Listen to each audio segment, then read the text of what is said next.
Olá, irmãos e amigos, servos do Deus Altíssimo Jeová, inscritos aqui no canal Acorde e Desperta. Irmãos, a organização terrestre de Jeová é perfeita? De forma clara e lógica, a organização da Testemunha de Jeová, na sua parte terrestre, não é perfeita. Mas vamos explicar mais sobre isso mais à frente. Do que se compõe uma organização?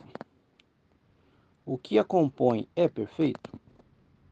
Se o que a compõe não é perfeito, a sua totalidade tampouco é. Quando se fala de organização de Jeová, dificilmente se vem à mente uma coisa senão as testemunhas de Jeová. Muitas pessoas no mundo religioso acham um tanto estranho um grupo religioso se denominar de Organização de Jeová. E não raro, as testemunhas de Jeová são alvo de duras críticas por parte desses grupos religiosos e de outros grupos, cujo pensamento é: Deus não pode possuir uma organização terrestre.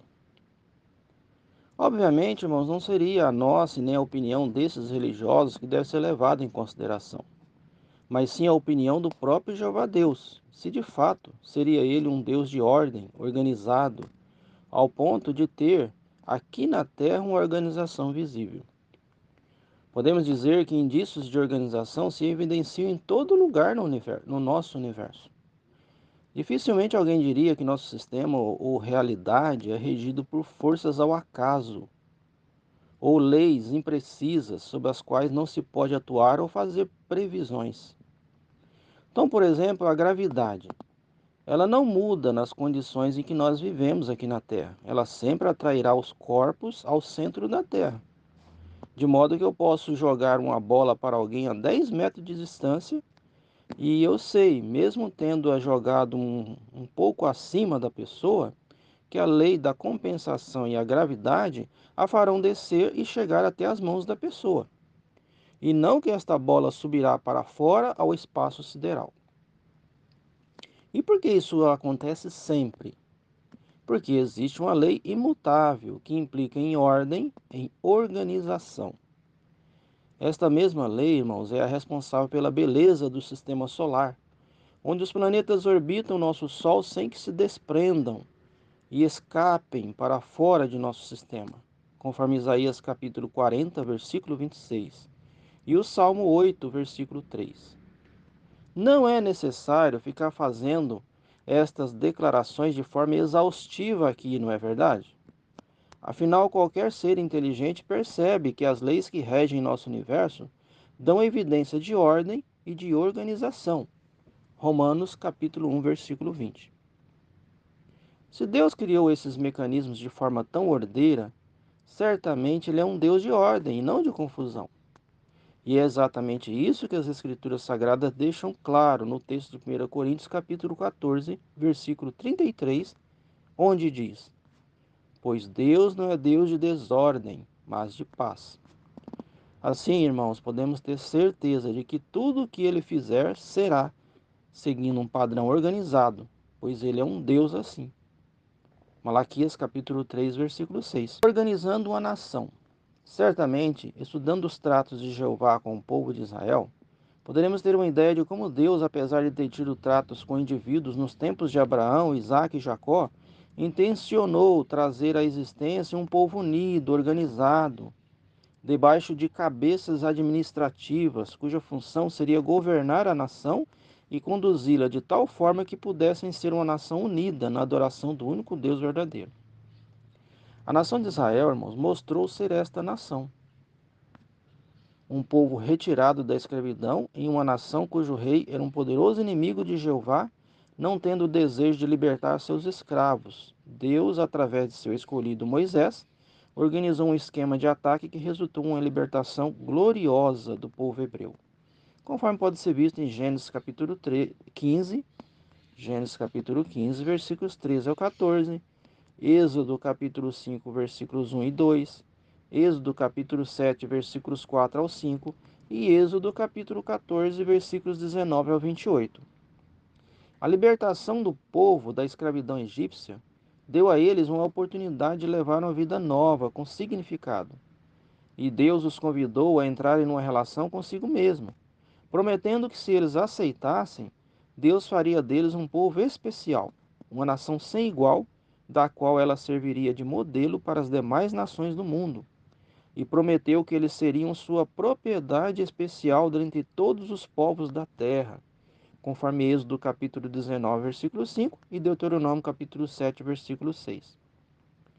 Quando a nação, de modo geral, aceitou esta proposta, Deus então passou a organizá-los de modo que eles passaram a receber uma série de leis e regras.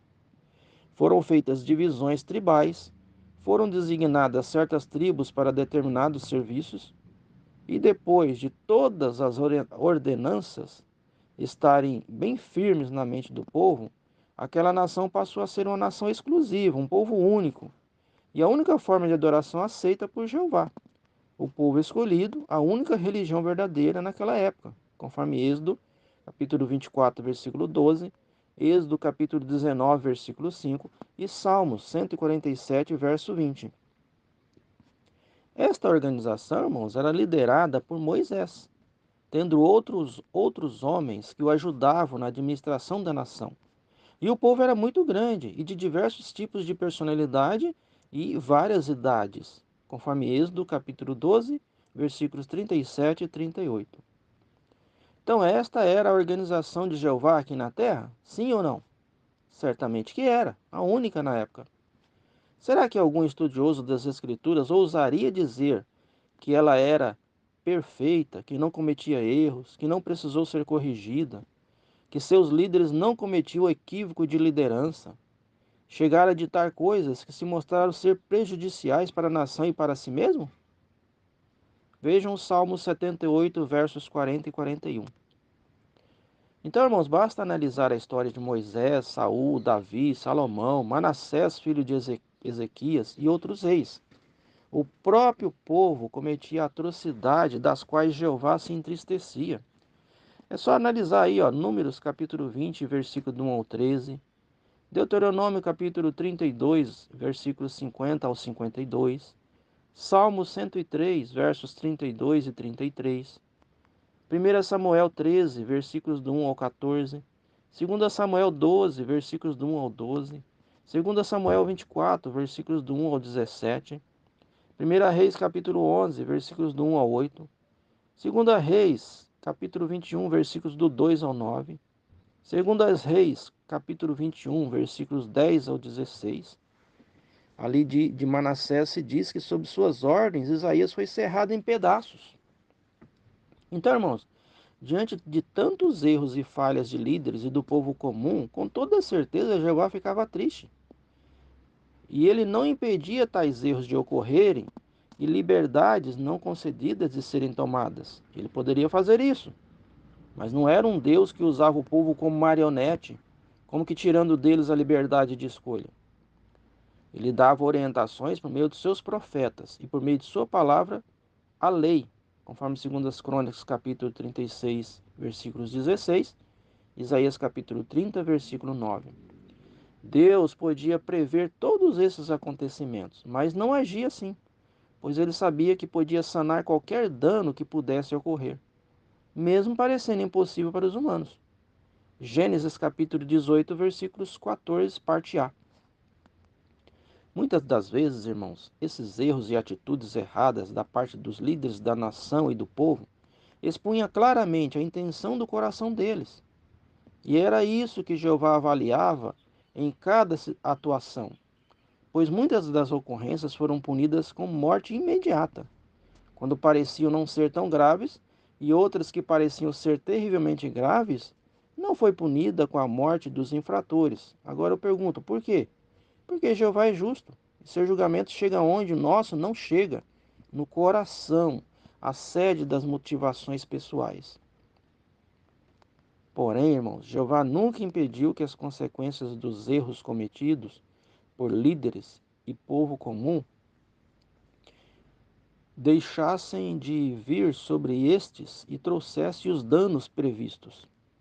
Mas em nenhum momento, dentre toda a história israelita, vemos Deus abandonando sua nação ou declarando que iria achar uma nova nação para ser a sua nova organização. mesmo quando Deus havia prometido fazer um novo pacto, dizendo que poria as leis no coração de seu povo. Ele não estava falando de uma outra nação, de modo algum. Ele se referia à nação de Israel, pois Jesus era de Israel e era um judeu, e os 12 apóstolos eram judeus, de modo que a nação que produziria os frutos não produzidos pela nação israelita infiel não era outra, era a mesma, porém escolhidos dentre o povo, dos quais Deus selecionou para compor a nova nação. Jeremias capítulo 31, versículos 31 ao 33, Hebreus capítulo 9, versículo 15 ao capítulo 10, versículo 4. O cristianismo, não se derivou do judaísmo. Na verdade, o cristianismo, podemos dizer, é o judaísmo em sua plena forma, o judaísmo espiritual. Assim, Deus nunca abandonou seu povo. Romanos capítulo 11, versículos do 1 ao 6. Igualmente, mesmo diante de tantos erros cometidos pelos líderes e alguns dentre o povo comum, não vemos registros de pessoas dentre a nação de Israel alguma vez terem dito: vamos sair dentre este povo, pois Deus não está com vocês. Vocês têm líderes que cometem erros crassos. Como poderiam ter a aprovação de Deus? Uns são assassinos. Outro, está metido com o espiritismo. Outro é um grande amante das mulheres. O outro está metido no satanismo por meio de cultos a deuses estrangeiros. O povo é orgulhoso demais, pois se acham exclusivos de Deus, uma nação sem igual, melhor que as outras. Eu não vou ficar mais entre este povo. Será que seria assim? Já leu isso alguma vez nas escrituras hebraicas? Tenho certeza que não. Já viu os do povo injuriando as nações erradas, as ações erradas, do rei, acusando-o de não ser ungido de Jeová? Acha que mesmo diante dos erros de seus representantes, Deus tolerava atitudes assim do povo? Veja 1 Samuel capítulo 24, versículo 6, 1 Samuel capítulo 26, versículos do 9 a 11, e 2 Samuel capítulo 1, versículos do 13 ao 16. As palavras ditas até agora, irmãos, foram ditas para fazer alguns dentre a organização atual de Jeová pensarem, pois existem muitos que cometeram e talvez cometam os mesmos desvios que houve no passado. Que diremos então? Deus abandonou seu povo? Leiam Isaías 49, versículos 14 ao 16. Então não se deixe enganar por apóstatas e pessoas sem escrúpulos. Esses não estão preocupados com sua relação com Deus de forma alguma. O desejo desses apóstatas é atrair os incautos. O desejo de justificar suas ações fala mais alto, de modo que não compreendem a vontade permissiva de Deus e com objetivos de refinamentos, para que se manifestem os filhos do diabo e os filhos da luz. Conforme 1 João, capítulo 2, versículo 19, Atos, capítulo 20, versículo 30, Atos, capítulo 13, versículos do 9 ao 10. Nós somos a mesma organização com que Deus concluiu um pacto no Sinai. Porém, hoje estamos vivendo a realidade que nossos antepassados espirituais seguiam como sombra. Cristo veio e tirou de dentro da lei a realidade.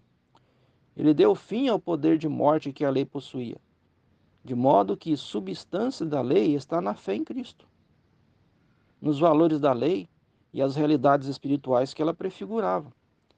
Nós não somos outra organização, somos a mesma daqueles dias, mas agora estamos avançados no conhecimento da verdade. Conforme Hebreus capítulo 8, versículos do 4 ao 5 e o versículo 9, Hebreus capítulo 8, versículos do 4 ao 5 e Hebreus capítulo 9, versículo 23, Hebreus capítulo 10, versículo 1, Colossenses capítulo 2, versículo 17 e Colossenses capítulo 1, versículo 9. Deus, irmãos, organizou seu povo, a lei guiou ao Cristo, Cristo cumpriu a lei e derrotou o poder de morte que ela possuía. E em seguida esclareceu por meio de seu Espírito a realidade espiritual da lei. Da sombra trouxe a matéria, ela foi divulgada ao mundo. O joio se infiltrou no meio do trigo, mas não destruiu o trigo. Ao chegar o devido tempo, Deus está refinando o seu povo, o mesmo povo, retirando a escória, trazendo o melhor dentre a nação à superfície. Pela sua vontade permissiva, os erros cometidos pelo seu povo e líderes são corrigidos a seu tempo. E, em consequência, os sem fé e que não sabem esperar em Jeová se manifestam em acusações. O joio amadurece, se torna evidente, ele é extraído. Enfim, tudo está sob o controle daquele cujos olhos percorrem a terra inteira. Conforme Mateus capítulo 13, versículos 24 ao 30, Hebreus capítulo 4, versículos 11 ao 13, 1 Coríntios capítulo 4, versículo 5, 1 Timóteo capítulo 5, versículo 24, 2 Tessalonicenses capítulo 2, versículos do 11 ao 12, e 2 Crônicas capítulo 16, versículo 9. Irmãos, pode de uma organização imperfeita sair algo bom? Em que organização terrestre surgiu Jesus? Maria, mãe de Jesus, era uma mulher perfeita? Jesus não nasceu dela? Assim, do imperfeito, Deus cria ou realiza o perfeito, pois Deus tanto nos capacita como leva a término o que se propôs, conforme Filipenses capítulo 2, versículo 13. Entendam, irmãos, uma realidade absoluta. Deus está no controle de tudo. Por isso, a sua parte é esperar em Jeová e fortificar-se, conforme o Salmo 27, versículo 14. Se vocês gostaram do vídeo, dê um like, compartilhem. Aqueles que ainda não se inscreveram, aproveite, se inscreva no canal e ative o sininho para você receber uma notificação quando postarmos novos vídeos.